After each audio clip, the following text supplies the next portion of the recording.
સ્પર્ધાત્મક પરીક્ષાની તૈયારી કરતા વિદ્યાર્થીઓની પ્રથમ પસંદગી એટલે આઈસી ક્લિક્સ, જ્યાં તમને મળે છે દરેક કોર્સના વિષયવાઇઝ વિડીયોઝ, ફ્રી મટીરિયલ્સ તથા દરેક પરીક્ષાને લગતી સંપૂર્ણ માહિતી. તો આજે જ ડાઉનલોડ કરો તમારા મોબાઈલ પર આઈસી ક્લિક્સ એપ અને તમારા મિત્રો સાથે પણ શેર કરો. નમસ્કાર વિદ્યાર્થી મિત્રો, આઈસી ના યુટ્યુબ ચેનલમાં આપ સૌનું હાર્દિક સ્વાગત છે. મિત્રો, આજે આપણે જે ઇમ્પોર્ટન્ટ કરંટ અફેર્સના ટોપિક પર ચર્ચા કરવાના છીએ. સૌપ્રથમ એ ટોપિકનું લિસ્ટ જોઈએ તો પ્રથમ ટોપિક રહેલો છે ભુવનેશ્વર કોવિડ-19 સામે 100% રસીકરણ મેળવનાર દેશનું પ્રથમ શહેર બની ગયું છે. જો સીધો ફેક્ટ બેઝ ક્વેશ્ચન થઈ ગયો ભાઈ કે કોવિડ-19 સામે 100% રસીકરણ મેળવનાર દેશનું પ્રથમ શહેર કયું છે? ભુવનેશ્વર, ઓડિશા ખાતે આવેલું. સેકન્ડ ટોપિક જોઈએ તો juvenile justice care and protection of children bill 2021 promise આપ્યું હતું ને ભાઈ કે જે પાર્લામેન્ટમાં બિલ ઇન્ટ્રોડ્યુસ ને થશે, જે પણ ઇમ્પોર્ટન્ટ હશે હું તેના વિશે માહિતી આપતો રહીશ. તો આ બિલ જે છે રાજ્યસભામાંથી પસાર થયું છે, તો એની વાત કરશું. ત્રીજું, તમને ખબર છે કે આસામ અને મિઝોરમ સરહદ ઉપર કંઈક વિવાદ થયો છે, તો વિવાદ શું છે એની વાત કરશું. અને ચોથું છે north East space application centre, જેને નેસાક કહીએ છીએ, એની વાત કરવાના છીએ. તો શરૂ કરીએ મિત્રો. તો પ્રથમ ટોપિક રહેલો છે ભુવનેશ્વર કોવિડ-19 સામે 100% રસીકરણ મેળવનાર દેશનું પ્રથમ શહેર બની ગયું છે. તો ઓડિશાની રાજધાની ભુવનેશ્વર કોવિડ-19 સામે 100% રસીકરણ પ્રાપ્ત કરનાર પ્રથમ સિટી બની ગયું. એની સાથે બીજી એક વસ્તુ મિત્રો કે રાજધાની જે છે ત્યાં પણ અંદાજિત 1 લાખ પરપ્રાંતીય કામદારોને કોવિડની રસીનો પ્રથમ ડોઝ જે છે આપવામાં આવેલો છે. ઠીક છે, બીજું યાદ ન રાખો તો એ ઓકે, વાંધો નહીં આવે, પણ ખાસ પેલું તો યાદ રાખજો કે ભુવનેશ્વરમાં 100% કોવિડ-19 રસીકરણ જે છે અપાયું છે. ભુવનેશ્વર મ્યુનિસિપલ કોર્પોરેશને 31 જુલાઈ 2021 સુધીમાં ચોક્કસ સમય મર્યાદામાં રસીકરણ પ્રક્રિયા પૂર્ણ કરવા માટે, આપણે કીધું ને કે ભાઈ આટલા સમયમાં કે 31 જુલાઈ 2021 સુધીમાં આખી રસીકરણની પ્રક્રિયા પૂર્ણ કરવી છે. તો એ માટે વિવિધ કેટેગરીના લોકો માટે જે છે ધોરણો નક્કી કર્યા હતા. લાઈક 44, આપણે જાણીએ ને 45 થી ઉપરના, 18 થી 44 વચ્ચેના. તો વિવિધ કેટેગરીના લોકો માટે એક ચોક્કસ ધોરણો થોડાક નક્કી કર્યા હતા. રસી લેનારાઓમાં 18 કે તેથી વધુ વયના લગભગ 9 લાખ લોકોનો સમાવેશ થાય છે. જો 18 વર્ષ કે તેથી વધુ વયના ટોટલ 9 લાખ લોકોએ રસી જે છે લીધેલી છે. ઇવન ઓડિશા સરકાર દરરોજ કુલ 3.5 લાખ લોકોને રસીકરણ માટે જિલ્લાવાર લક્ષ્યાંકો નક્કી કરેલા છે. તો જે ઓડિશા સ્ટેટ રહેલું છે, તો ઓડિશા સ્ટેટ રાજ્ય સરકારે દરરોજ કુલ 3.5 લાખ લોકોની રસીકરણની જિલ્લાવાર, એટલે કે હરેક જિલ્લાને ધ્યાનમાં રાખી અને આખું રસીકરણનું લક્ષ્યાંક જે છે નક્કી કરેલા છે. રસીકરણ માટે કેવી રીતે નોંધણી કરવી એની પણ થોડીક માહિતી આપી દઉં મિત્રો. એક કોવિન પોર્ટલ છે અથવા તો આરોગ્ય સેતુ એપ્લિકેશન ઉપર જઈ અને વેક્સિનેશન માટે જે છે એ કહેવાય કે નોંધણી કરી શકાય છે અને રસીનું સ્થાન અને સમય પણ ઇવન પસંદ કરી શકીએ છીએ.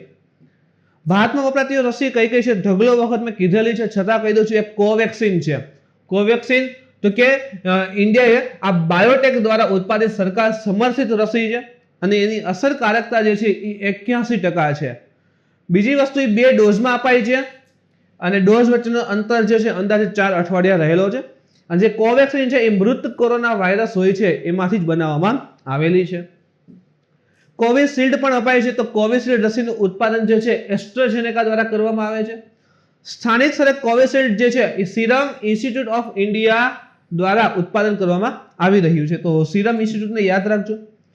ચિમ્પાન્જીમાં જે એડેનો વાયરસ હોય છે એમાંથી સામાન્ય ઠંડા વાયરસના નબળા સેમ્પલ હોય, હવે સંસ્કરણ જે રહેલા છે એને દૂર કરી, એટલે કે એને કલેક્ટ કરી અને પછી એમાંથી આ જે કોવિશિલ્ડ વેક્સિન જે છે બનાવવામાં આવેલી છે.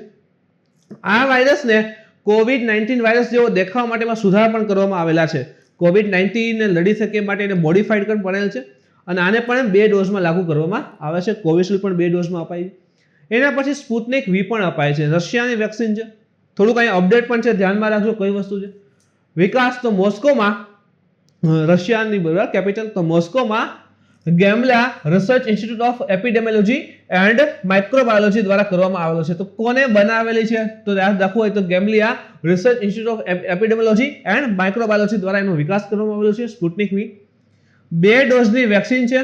જો કે જે શરૂઆતમાં છે સ્પુટનિક વી બનાવીને ત્યારે એના 2 ડોઝ હતા, પરંતુ આજે સ્પુતનિક વી ને એક ડોઝમાં રસીનું ઉત્પાદન કરવામાં આવી રહ્યું છે. અત્યાર સુધી આપણે ઇન્ડિયામાં 2 ડોઝ વાળી વેક્સિન છે, પણ હવે રશિયાએ કેવી બનાવી છે કે એનો એક જ ડોઝ લેવાનો, એક જ વખત જે છે એની વેક્સિન લેવી પડે, બીજી વખત લેવાની જરૂર રહેશે નહીં. તો સિંગલ ડોઝ બનાવી નાખ્યો છે. ઇવન એનું નામ છે સ્પુતનિક લાઇટ સિંગલ ડોઝ. એક સ્પુતનિક વી છે એ 2 ડોઝમાં, અને સ્પુતનિક લાઇટ સિંગલ ડોઝ છે એનો એક જ ડોઝ લેવામાં આવે છે, પણ હજી ઇન્ડિયામાં આવેલી નથી. ભારતમાં માત્ર ડબલ ડોઝ સ્પુતનિક વીનો જ ઉપયોગ કરી રહ્યા છે. કોવિશિલ્ડ જે છે એ એક નબળા સામાન્ય એડેનો વાયરસમાંથી બનાવેલી હતી, બરાબર, જે ચિમ્પાન્જીને અસર કરે છે. અને જે સ્પુતનિક છે મિત્રો, વિવિધ માનવજનિત માનવમાં જે એડિનો વાયરસ મળે છે એનો ઉપયોગ કરીને જ બનાવેલી હતી. તો આ 3 વેક્સિન અને જે ફેક્ટ એની સાથે જોડાતા એની વાત કરી. સેકન્ડ અગત્યનો ટોપિક છે મિત્રો juvenile justice care and protection of children bill 2021 જે રહેલું છે, બરાબર, એ રાજ્યસભામાંથી પસાર કરવામાં આવેલું છે. તો યાદ રાખજો, જુવેનાઇલ જસ્ટિસ એક્ટ જે 2015 હતો, જુવેનાઇલ જસ્ટિસ એક્ટ 2015 હતો, એમાં સુધારો કરી અને juvenile justice care and protection of children bill 2021 જે રહેલું છે એને તાજેતરમાં જ રાજ્યસભામાંથી પસાર કરી દીધું છે. તો 2015 નો જે એક્ટ હતો એમાં સુધારો કરવામાં આવેલો છે. તો 2015 ના એક્ટમાં શું જોગવાઈ હતી, સુધારા શું કરેલા છે, એ બધી વસ્તુ આપણે જોશું. તો એક્ટ હેઠળ જિલ્લા મેજિસ્ટ્રેટને juvenile justice care and protection of children act નો સરળ અમલ સુનિશ્ચિત કરવા તેમજ કટોકટીના કિસ્સામાં બાળકોની તરફેણમાં સંકલિત પ્રયાસો કરવા વધુ સત્તા આપી છે. તો સિમ્પલ શબ્દમાં કેવું હોય ને ભાઈ, એમ થાય કે કેના ક્યાં છે, આ તો એના જેવું થઈ ગયું. તો કે જિલ્લા મેજિસ્ટ્રેટ હોય ને, જિલ્લા મેજિસ્ટ્રેટ તો બાળકો માટે એક સારામાં સારું ભાઈ ચુકાદો આપી શકાય, અથવા તો કટોકટીની સ્થિતિમાં બાળકોની તરફેણમાં થઈ શકે એટલા પ્રયાસો કરવા માટે જિલ્લા મેજિસ્ટ્રેટને જે છે સત્તા વધારે આપે છે. ડિસ્ટ્રિક્ટ મેજિસ્ટ્રેટ કહીએ ને, ડીએમ, એને છે સત્તા વધારે આપે છે. એડિશનલ ડિસ્ટ્રિક્ટ મેજિસ્ટ્રેટ એટલે એડીએમ, એની સાથે જિલ્લા મેજિસ્ટ્રેટ ડીએમ જે એક્ટ હેઠળ એટલે જે પણ કાયદાઓ રહેલા છે એ કાયદા હેઠળ સ્વતંત્ર રીતે જિલ્લા બાળ સુરક્ષા એકમો, જો યાદ રાખજો, સ્વતંત્ર રીતે જે જિલ્લા બાળ સુરક્ષા એકમ હોય, બાળ કલ્યાણ સમિતિઓ હોય, જુવેનાઇલ જસ્ટિસ બોર્ડ્સ હોય, વિશેષ જુવેનાઇલ પોલીસ યુનિટ્સ હોય કે ચાઇલ્ડ કેર ઇન્સ્ટિટ્યૂટ હોય, તો વગેરે કામગીરીનું મૂલ્યાંકન કરશે. ઇન શોર્ટ, બાળકને લઈને જે પણ સંસ્થાઓ કાર્ય કરી રહી છે એના કલ્યાણને એને બધા માટે, તો એનું મૂલ્યાંકન કરવાનો પાવર જે છે એ આપશે આ એક્ટ. ડીએમ અથવા તો એડીએમ સહિત બંનેને વધારે પાવર જે છે આ એક્ટ, સુધારેલો એક્ટ આવશે એમાં વધારે મળશે. સુધારા અનુસાર જિલ્લાના કલેક્ટર દ્વારા, જો જે કહીને આપણે કલેક્ટર ભાઈ, તો જિલ્લા કલેક્ટર દ્વારા બાળ કલ્યાણ સમિતિઓ, ચાઇલ્ડ વેલફેર કમિટી, CWC કહેવાય એને, એના જે સભ્ય હોય, જિલ્લાની અંદર જે ચાઇલ્ડ વેલફેર કમિટી ચાલતી હોય છે એના જે સભ્ય હોય એને જે સામાજિક કલ્યાણ કાર્યકરો હોય છે. તો સમાજનું કલ્યાણથી પ્રકારના કાર્યકરો રહેલા હોય, તો એ જે કાર્યકરો હોય છે એ બાળ કલ્યાણ સમિતિ રહેલા છે એના સભ્ય પણ હશે. અને એની શૈક્ષણિક લાયકાત શું રહેલી છે એની સાથે એની બેકગ્રાઉન્ડ પર તપાસ હાથ ધરાશે. અને હાલ આવી કોઈ જોગવાઈ હતી નહીં. જે 2015 નો એક્ટ હતો ને, 2015 નો એક્ટ, એમાં આવી કઈ જોગવાઈ નહોતી કે જે પણ બાળ કલ્યાણ સમિતિઓના સભ્યો રહેલા છે એ સભ્યોના એજ્યુકેશન લાયકાત શું છે, એની શૈક્ષણિક લાયકાત શું રહેલી છે, આના સિવાય એનું બેકગ્રાઉન્ડ હાથ ધરે. એટલે કે કઈ ગુનાહિત પ્રવૃત્તિમાં જોડાયેલા તો નહોતા ને પેલા એમ.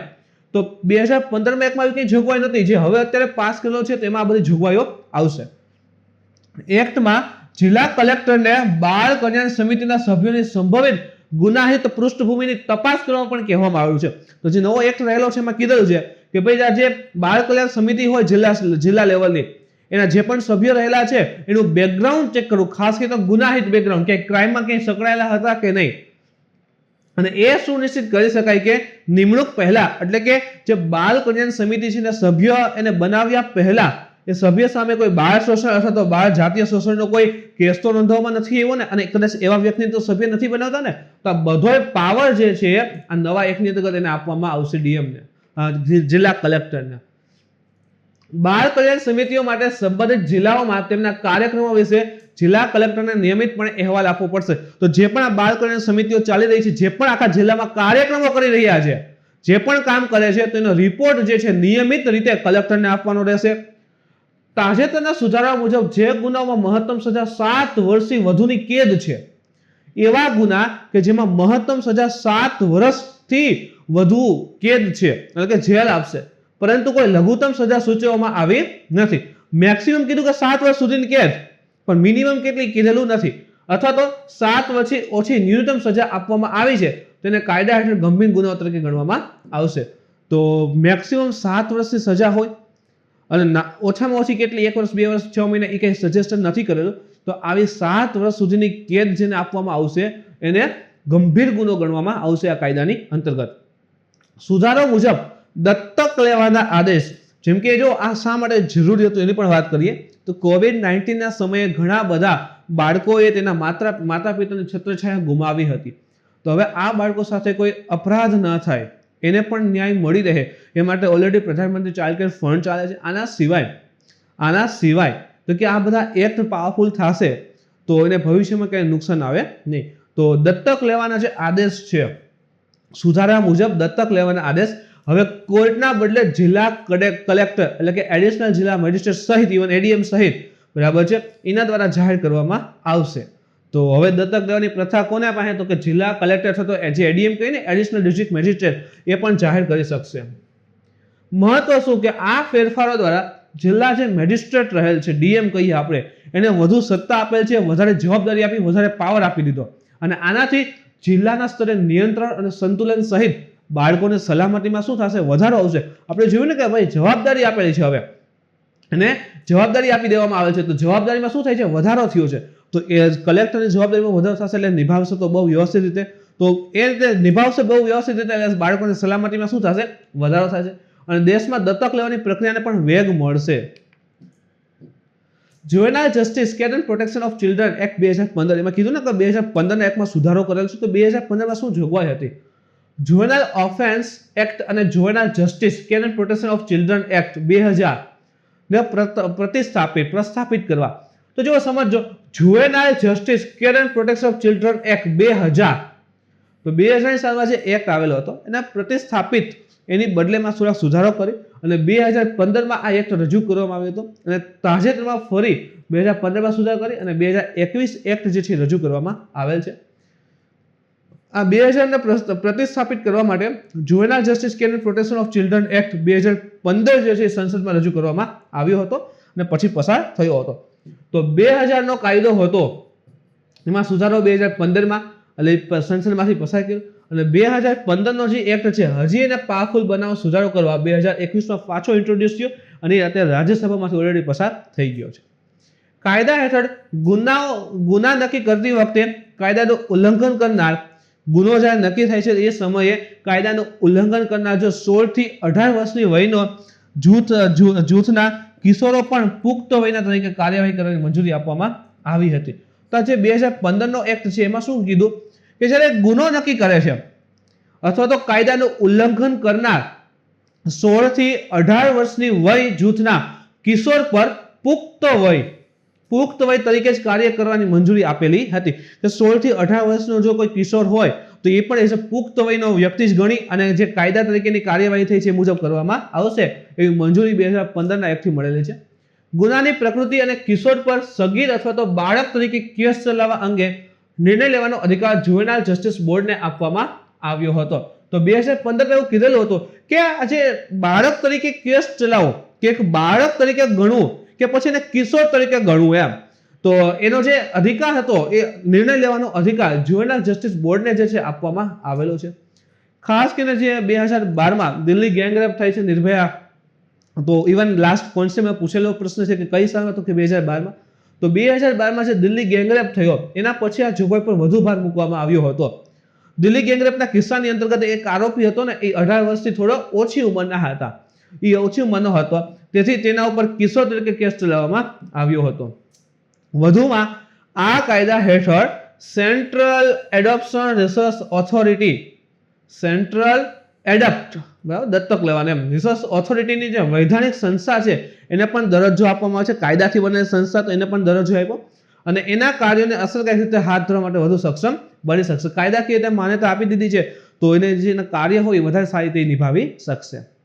એના પછીનો એક મુદ્દો જોઈએ તો આસામ મિઝોરમ સરહદ વિવાદ. સો આસામ અને મિઝોરમ જે રહેલા છે, આ મિઝો છે, આ આસામ છે, તો એક ને કંઈક બોર્ડર ઉપર ઇસ્યુ થઈ રહ્યા છે. શું રહેલા છે. ઓલરેડી આની પહેલા પણ એકવાર કરંટમાં હતો, ઘણા ટાઈમ પહેલા તો ફરી આવેલ છે. આસામ અને મિઝોરમના મુખ્યમંત્રીઓ સરહદ ઉપર જે તણાવ છે એ ઓછો કરવાના રસ્તા જે શોધી રહ્યા છે. તો શા માટે તણાવ એટલો બધો ઉત્પન્ન થયો, શું ઘટના છે જોઈએ તો તાજેતરની ઘટના તો કે 26 જુલાઈના રોજ બંને રાજ્યોના પોલીસ દળો એટલે કે આસામ અને મિઝોરમ બંનેના જે પોલીસ દળો હોય એ એકબીજાની સામે આવીને ગોળીબાર કર્યો હતો. ગોળીબારની ઘટના બની ગઈ અને એમાં આસામના 6 પોલીસ કર્મીઓ અને એક નાગરિક જે છે એની ડેથ થઈ ગઈ હતી અને અન્ય 60 લોકો જે છે ઘાયલ થયા હતા. તો બંને રાજ્યના પોલીસ દળ સામસામે આવી ફાયરિંગ કરી હતી. તો 6 પોલીસ કર્મી અને એક સામાન્ય નાગરિકની ડેથ થઈ ગઈ અને 60 જણા લોકો ઘાયલ થયા હતા. એક ઘર બે બોર્ડર ઉપરના ઘર હતા એ સળગાવેલા હતા, ત્યાંથી આખો ઇસ્યુ ઉપરેલો હતો. આસામ સરકારનું માનવું છે કે ગોળીબાર એક તરફી અને અકારણ હતો, એટલે કે મિઝોરમ વાળાએ ગોળીબાર જે છે કોઈ પણ કારણ વિના અને એક તરફી એટલે કે આસામ સરકાર સામે આસામની પોલીસે સામે ગોળીબાર કરેલો નહોતો. એટલે ખાલી ને ખાલી મિઝોરમ સરકારે ગોળીબાર કર્યો અને કોઈ પણ કારણ વિના કરી દીધું છે. અને જ્યારે મિઝોરમનો દાવો છે કે તેને આસામ પોલીસ દ્વારા તેમની પોલીસ તરફથી બતાવવામાં આવી રહેલી આક્રમકતાનો જવાબ આપ્યો હતો. તો જો આસામ કેવો આરોપ લગાવે છે કે મિઝોરમ વાળાએ કોઈ પણ કારણ વિના એક તરફી એટલે કે ખાલી મિઝોરમ વાળાએ ગોળીબાર કર્યો આસામ ઉપર, અને મિઝોરમ એવું કહે છે કે આસામ પોલીસ જે આક્રમકતા બતાવતી હતી ને કે અમે આમ સમથિંગ એમ, તો એનો અમે જવાબ જે છે આપેલો હતો. તો સામે વસ્તુ આવી ગઈ હતી. હવે આ વિવાદના મૂળ ઉપર જોઈએ તો આસામ અને મિઝોરમ વચ્ચે 164.6 કિલોમીટર લાંબી તમે જો આ આસામ રાજ્ય રહેલું છે આ રીતે, અને આ મિઝોરમ છે. તો અહીંયા જે છે 164.6 કિલોમીટર લાંબી એક પરિવર્તનશીલ આંતરરાજ્ય સરહદ છે. પરિવર્તનશીલ એટલે કે એમાં ફેરફાર થતા રહેતા હોય છે. વિવાદ આવે તો થોડું ઘણું આગળ પાછળ થતું હોય છે. ઇવન આ સરહદ ઉપરનો સંઘર્ષ છે 1-2 વર્ષ 2-3 વર્ષમાં આવેલો એવું નથી, વર્ષો જૂનો છે, દાયકાઓ જૂનો છે. આ વિવાદના કેન્દ્રમાં બ્રિટિશ સમયગાળા દરમિયાન જાહેર કરવામાં આવેલા 2 સૂચના હતી. હવે જ્યારે અંગ્રેજો હતા એ સમયે 2 એક્ટ જાહેર કર્યા હતા, 2 સૂચના જાહેર કરી હતી અને એ આજ દિવસ સુધી આ વિસ્તારની બોર્ડર લઈને ઇસ્યુ રહેલા છે. જેમ કે મિઝોરમનો દાવો છે કે Bengal eastern frontier regulation act 1873, Bengal eastern frontier regulation act 1873 હેઠળ 1875માં જાહેર કરવામાં આવેલા જાહેરનામા આધારે આ જમીન કોની છે, બોર્ડર વાળી જમીન કોની છે તો કે મિઝોરમની છે. મિઝોરમ કહે છે કે આ 1873 નો કાયદો હતો ને જે 1875માં જાહેર થયો હતો, બરાબર, તો એના મુજબ આ જમીન બોર્ડર નજીકની જમીન કોની છે તો કે મિઝોરમની રહેલી છે. તો સામે આસામ શું કહે છે તો કે આસામ આ જમીને પોતાની ગણાવે છે કે આ જમીન એકચ્યુઅલી અમારી છે અને એના માટે અને કે મિઝોરમ એક કાયદો કીધો કે આ એક્ટ મુજબ અમારી છે. તો આસામ શું કહે છે કે 1933માં રાજ્ય સરકારે લુસાઈ ટેકરીઓનું સીમાંકન કરતા જાહેરનામાનો ઉલ્લેખ કર્યો હતો અને એમાં કહેવામાં આવ્યું હતું કે મણિપુર સરહદ લુસાઈ હિલ્સ, મણિપુર સરહદમાં જે લુસાઈ હિલ, આસામનો કાચર જિલ્લો અને મણિપુર રાજ્યના ટ્રાય જંકશનથી શરૂ થાય છે. બીજો લોકો આ સીમાને માનતા નથી. તો આપણે જોઈએ ક્યાં આવેલું છે, જેમ કે જો આ કાચર જિલ્લો છે અહીંયા, બરાબર, તો અહીં આવશે આ લુસાઈ હિલ આવશે અહીંયા. તો અહીંથી જે છે એકચ્યુઅલી અહીંથી જે છે આ મિઝોરમની હદ શરૂ થાય છે.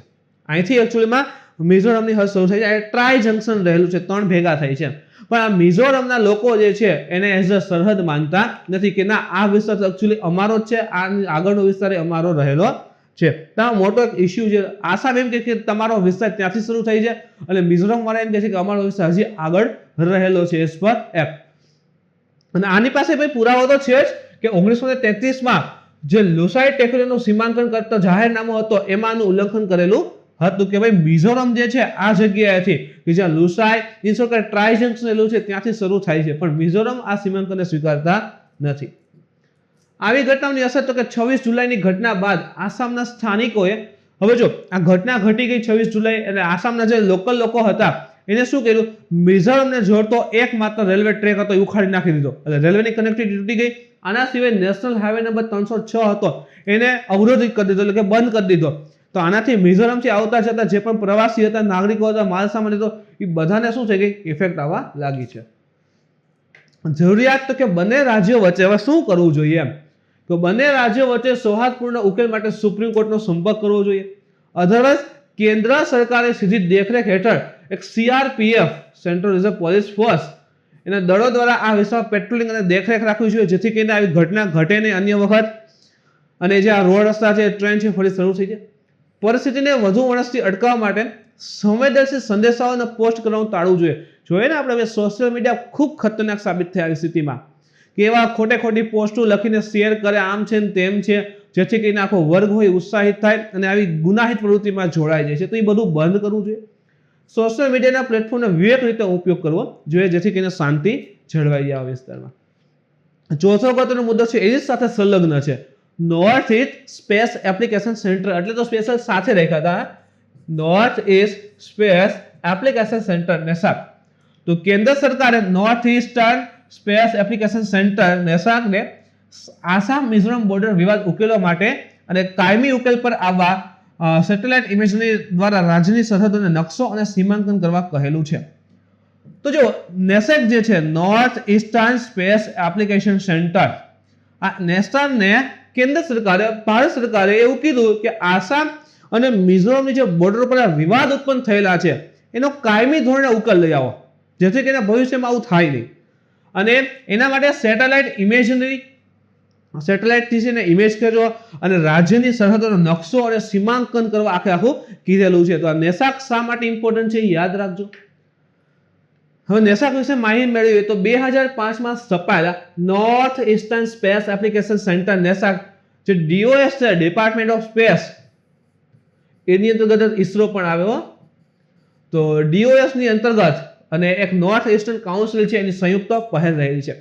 તો DOS plus NEC, north eastern council, આ બંનેની સંયુક્ત પહેલ છે આ NESAC, north eastern space application centre. અને એ ક્યાં આવેલું છે તો કે શિલોંગમાં સ્થિત છે. North east space application centre અદ્યતન સ્પેસ ટેકનોલોજી સપોર્ટ દ્વારા આ ક્ષેત્રમાં વિકાસ પ્રક્રિયાને આગળ વધવા મદદ કરશે. તો જે કહેવાય ને કે ભાઈ સેટેલાઇટની જે સુવિધાઓ આવેલી છે, સેટેલાઇટની જે અદ્યતન મોડર્ન ટેકનોલોજી છે, એને ધ્યાનમાં રાખી આ વિસ્તાર ઉપર વોચ રાખશે, પ્લસ સરહદ નક્કી કરવા કોશિશ કરશે. અને બીજી વસ્તુ કે આ બોર્ડર નજીકના એરિયાને ડેવલપ કરશે, જેથી કરીને આ પ્રકારની વસ્તુ અથવા તો આ પ્રકારના સંઘર્ષ અનિવાર્ય થાય નહીં. તો મિત્રો, આ હતું આજનું મુખ્ય કરંટ અફેર્સ. આજના લેક્ચરમાં તમને કંઈ ડાઉટ, ક્વેરી હોય તો આપ કોમેન્ટ કરી જણાવી શકો છો. મિત્રો, આજનો વિડીયો ગમે તો લાઈક કરો, શેર કરો, તમારા મિત્રો સુધી પહોંચાડવાની કોશિશ કરો. કાલે ફરી મળીશું નવા ટોપિક સાથે. Thank you.